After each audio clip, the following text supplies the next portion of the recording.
जिस तरीके से खुले मंच से कॉन्स्टिट्यूशन को चेंज करने की बात की गई, और अभी भी हम आए दिन चाहे आरएसएस के बहुत प्रमुख लोगों से सुनते हैं where they've asked to remove secularism and socialism both from the constitution.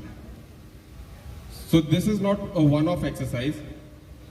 This is a systematic approach how to change the constitution to their liking. It is unfortunate that we are under a government who is no longer a democratic government, not for the people, but for their hearts and for votes. SIR एक ऐसी exercise है जिसमें election commission का कोई ना stand है, ना उनका कोई ओपिनियन है, क्योंकि आज से ठीक 1 साल पहले उन्हीं लोगों ने वोट डाला जिनका वोट का अधिकार आज छीन गया।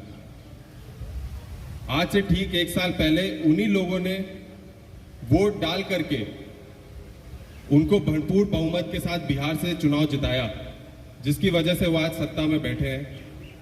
लेकिन आज उन्हीं लोगों को अपने वोट का अधिकार प्रूव करने के लिए बोला जा रहा है। Why is this happening? Because the tables have turned. लोग का मिजाज अलग है और लोग अब बदलाव की तरफ देख रहे हैं। We've seen this time and time again by this government. जब हमको लगता है कि हाँ ये आखिरी चीज है, अब इसके ज्यादा इनकी सोच नहीं पहुंच पाएगी, तब ये ऐसी कोई नई चीज लेकर के आ जाते हैं। This I would like to state that this is a systematic process जो बहुत पहले 2023 में, जब I think sir was there, I wasn't an elected member, when it started with the election of the election commissioner officer, chief election commissioner officer, where they removed the CGI from that committee and added a union cabinet minister.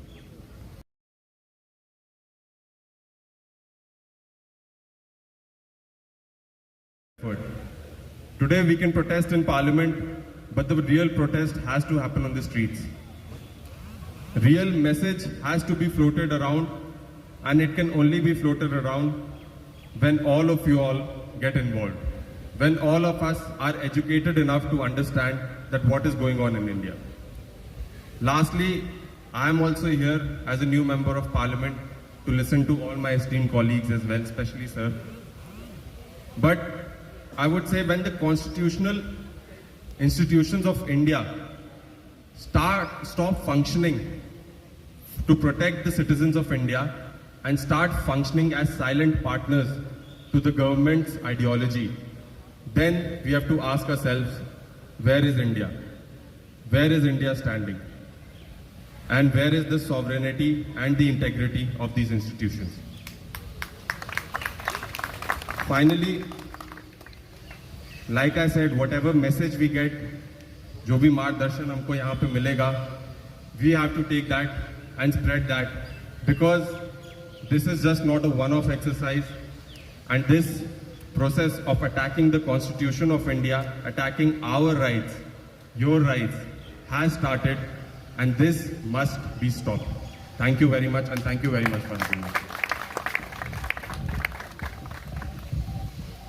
बहुत बहुत धन्यवाद पुष्पेंद्र जी। आपने बताया कि किस तरीके से बाबा साहब अम्बेडकर ने इस देश की बहुजन आबादी को, इस देश की बहुसंख्यक आबादी को, जो सदियों से अपने अधिकारों की लड़ाई लड़ रही थी, उनको जो हक संविधान बना के दिलाया था।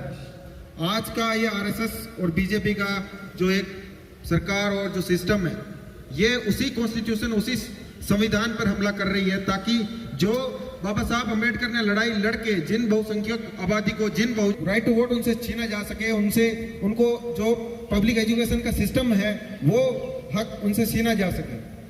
बहुत बहुत धन्यवाद पुष्पेंद्र सर। इसके बाद मैं आमंत्रित करता हूं बक्सर से लोकसभा सांसद राजद से सुधाकर सिंह जी। हस्तियों को हम लोगों ने सुनने का काम किया। उस जगह पर आज मैं बोलने आया।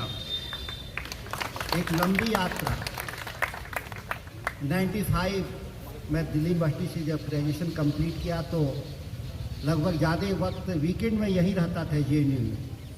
काफ़ी लंबा वक्त भी गुजर गया मुझे बहुत प्रसन्नता हुआ कि जो स्पिरिट है जेएनयू के भीतर, मुद्दों पर जो लड़ने की जो शुरुआती जो क्षमता था इस विश्वविद्यालय को, वो अब भी जिंदा है। इसके लिए मैं बहुत आप लोग को बधाई देता हूँ।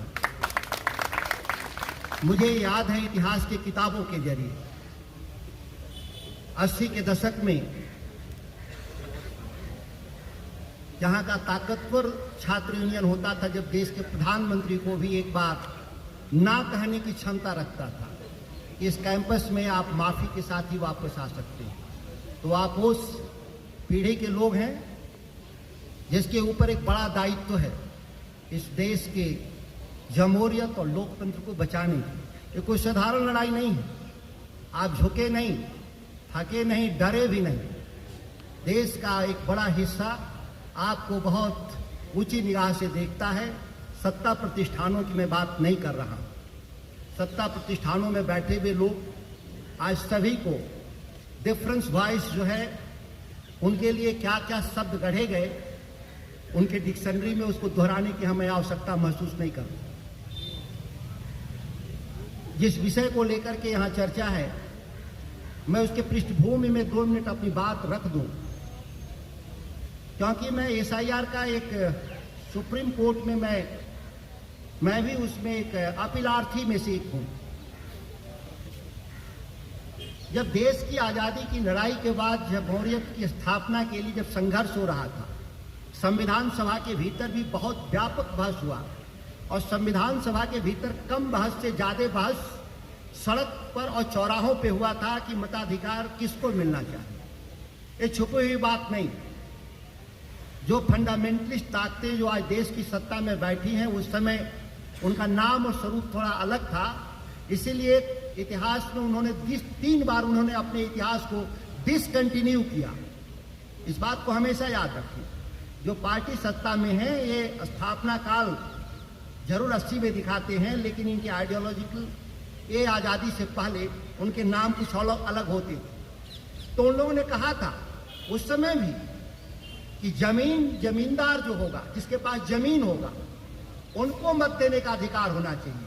और दूसरी बात उन्होंने कहा था जो पढ़ा लिखा होगा उनको वोट देने का अधिकार होना चाहिए। एक छोटी आबादी थी उनकी, खैर अब तो सत्ता में है इसलिए उनकी आबादी को मैं इंकार नहीं करता। एआई का इस्तेमाल कर रहे हैं, वो हमारे इंडस्ट्री और सिविल सोसाइटी अभी उससे दूर है। आप समझते होंगे कि जो पार्लियामेंट के मेंबर बहुत कम पढ़े लिखे लोग पहुंचे हैं, और शीर्ष पर तो और कम पढ़े लिखे पहुंचे हैं। आप मुगालते में और भ्रम में, उनकी डिग्रियां भले कम है, लेकिन उनको बाकी जानकारियां बहुत बेहतर है। और किस तरह से इस्तेमाल कर रहे हैं, ये केवल एसआईआर में कुछ नाम, चंद नामों को बाहर निकालने का नहीं, इसके जरिए वो ट्रैक कर रहे हैं अपने पार्टी सिस्टम को। एक साधारण की भाषा में बोलते हैं पन्ना प्रमुख, उनका इम्तिहान ले रहे हैं लोग, सत्ता में बैठे हुए लोग अपने पन्ना प्रमुख को, कि आपने कौन काम किया या नहीं किया। उनके आधार पर वो अपने कार्यकर्ताओं को भी चिन्हित कर रहे हैं कि आप ठीक से काम किए कि नहीं किए। जाहिर है क्या पैरामीटर्स होगा, पैरामीटर्स उसमें होगा कितना नाम आपने कटवाया, कितना नाम आपने जुड़वाया, कितना विरोधियों को नुकसान पहुंचाया। ये तमाम चीजें वो अध्ययन कर रहे हैं, उनके डेटाबेस में जा रहे हैं डेटा, और उसके आधार पे एक बड़ी लड़ाई लड़ रहे हैं। मैं सुप्रीम कोर्ट गया। क्यों गया सुप्रीम कोर्ट? हमने पूछा इलेक्शन कमीशन से कि इससे पहले आप 2003 में आपने रिवीजन किया था, तो उस समय हंगामा क्यों नहीं?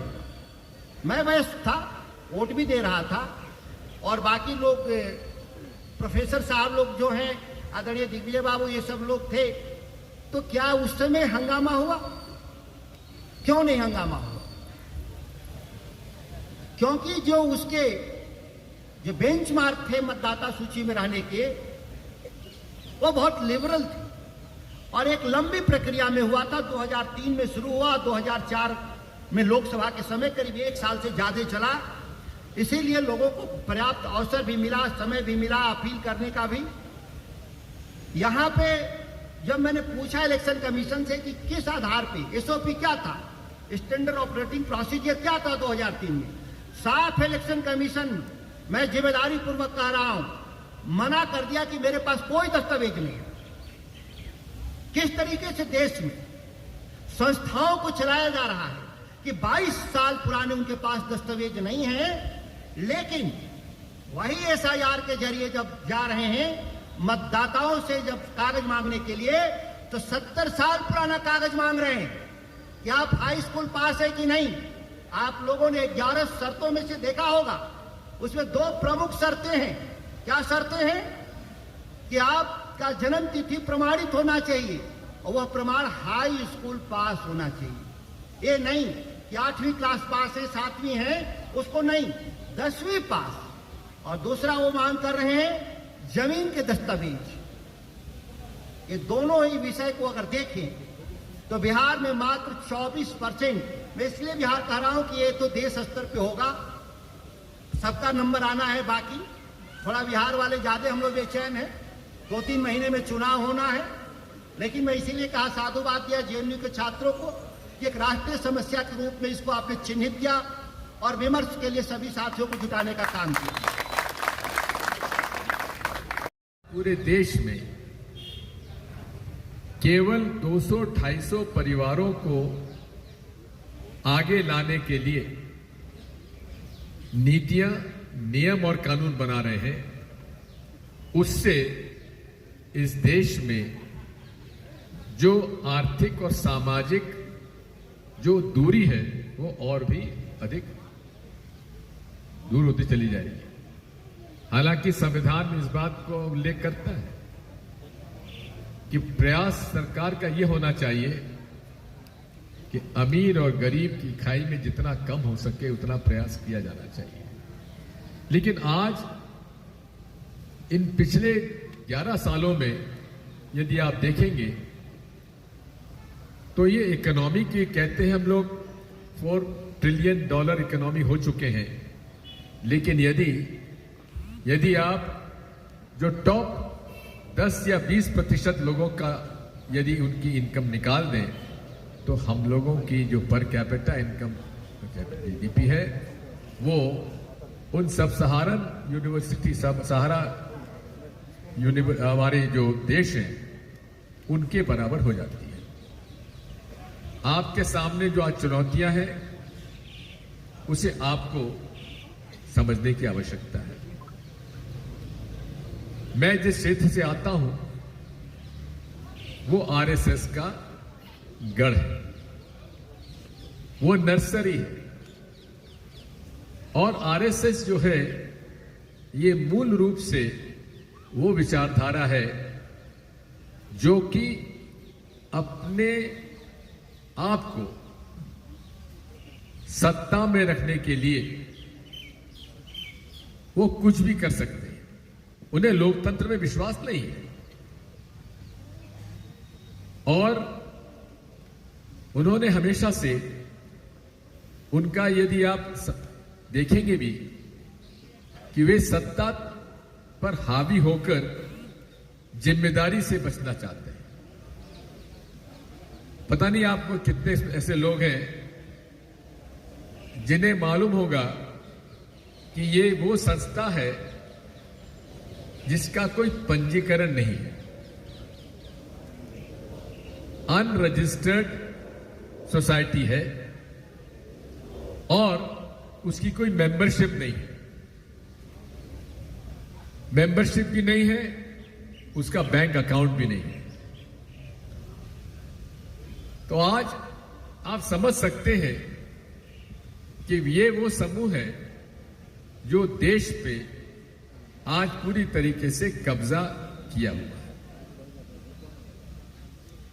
है। इसलिए मैं आपसे कहता हूं कि आप हमारे देश के भविष्य होने के साथ साथ उस विचारधारा को भी समझने का प्रयास करें कि किस प्रकार से राष्ट्रीय स्वयंसेवक संघ ने धीरे धीरे करके अपने आप को इतना ताकतवर बना दिया।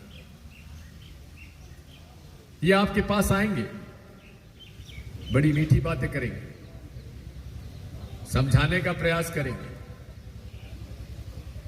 और कैसे दो मित्रों को लड़ा दें, कैसे समाज में बंटवारा करा दें, ये उनको शुरू से ही प्रशिक्षण दिया जाता है। मैं आपसे इतना ही अनुरोध करना चाहता हूं कि आपके सामने चुनौतियां जो हैं वो इतनी अधिक हैं। जब हम नौजवान थे तो इतनी चुनौतियां हमारे सामने नजर नहीं आती थी, लेकिन आज धीरे धीरे, यदि आप जेएनयू का ही कैरेक्टर देख लीजिए, आज से 10 साल पहले क्या था और अब क्या होता जा रहा है, कैसे चुन चुन कर ऐसे शिक्षक, ऐसे छात्र, उनको किस प्रकार से झूठे आरोप लगाकर उन्हें प्रताड़ित किया जाए, ये आपके सामने है। एनएसयूआई हमारा जो संगठन है, उसको मैं धन्यवाद दूंगा कि उन्होंने मुझे यहां आने का फिर से अवसर दिया। पहले भी आ चुका हूं, लेकिन उन समय की चुनौतियों और आज की चुनौतियों में बहुत फर्क है। आज इस बात को भी हम देख रहे हैं कि धीरे धीरे धीरे तो आधार कार्ड को आप प्रमाणित क्यों नहीं मान रहे हैं। ऐसे अनेक विसंगतियां हैं जिनके बारे में आज ये चिंता का विषय है। और जब आज सारा विपक्ष इस बात की कोशिश कर रहा है कि एसआईआर के बारे में संसद में चर्चा होना चाहिए, चर्चा स्वीकार नहीं की जा रही है। मैं आपसे कहना चाहता हूं कि आज कास्ट बेस्ड सेंसस की बात कांग्रेस पार्टी कर रही है। यह कोई डिवाइसिव प्रयास नहीं है, यह इंक्लूसिव प्रयास है। क्योंकि जैसा कि राहुल गांधी जी कहते हैं कि कोई मरीज की जांच अगर करनी है तो आवश्यक है कि उसका एक्सरे करो, एमआरआई करो। आज बिहार में एक सेंसस हुआ कास्ट बेस, लेकिन तेलंगाना में जो कास्ट बेस सेंसस हुआ है बहुत ही साइंटिफिक ढंग से किया गया है। मुझे खुद को हैरानी इस बात की हुई कि इस तेलंगाना में कई जातियां ऐसी हैं जो कि आज विलुप्त होती चली जा रही हैं, जो कि ओबीसी में है, जिनके केवल 100 परिवार बचे हैं, 200 परिवार बचे हुए हैं। उनको कहां से लाभ मिला, कितना लाभ मिला? आज कैंपस में पहुंचे, जेएनयू में छात्रों के साथ संवाद हुआ।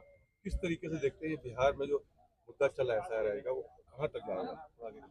बात यह है कि आज स्पेशल इंटेंसिव रिवीजन मतदाता सूची का ये 2003 में पिछली बार हुआ था और 2 वर्ष लगे थे। अब ये उम्मीद कर रहे हैं कि मतदाता बढ़ गए हैं, लेकिन समय घट गया है और समय केवल 1 महीना मिला है और ज्यादा ऑब्जेक्शन वगैरह देने के लिए 1 महीना और है। और इतनी शिकायतें आ रही हैं कि जिसका कोई हद नहीं है।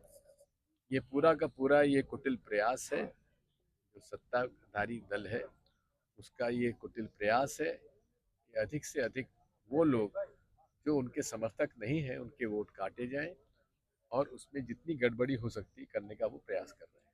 किस तरीके से सर ये कितना इम्पैक्ट जाएगा, क्योंकि आपने अपनी बातें रखी यहाँ पर, छात्रों को संबोधित किया, किस तरीके से देखते सर? बात यह है कि हम लोगों का तो ये संवाद निरंतर होते रहना चाहिए और संवाद से ही लोगों में एक जो भी भावना होती है वो कमिटमेंट पैदा होता है और यदि किसी के अंदर कंफ्यूजन है उसको भी हम लोग क्लियर कर पाते हैं। आज मुद्दों को लेकर यहाँ पर चर्चा करी, छात्रों के साथ संवाद हुआ, क्या? देखिए, आज जेएनयू में एसआईआर को लेकर के व्यापक मुद्दे पे चर्चा हुई।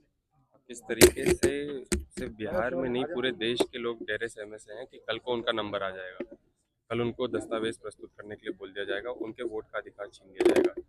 तो आज जो भारतीय जनता पार्टी की है सरकार बिल्कुल एक सिस्टमैटिक तरीके से कॉन्स्टिट्यूशन पे एक प्रहार कर रही है, लोगों के अधिकार पे प्रहार कर रही है, उसको लेकर के हम अपने यूथ के बीच में आए थे।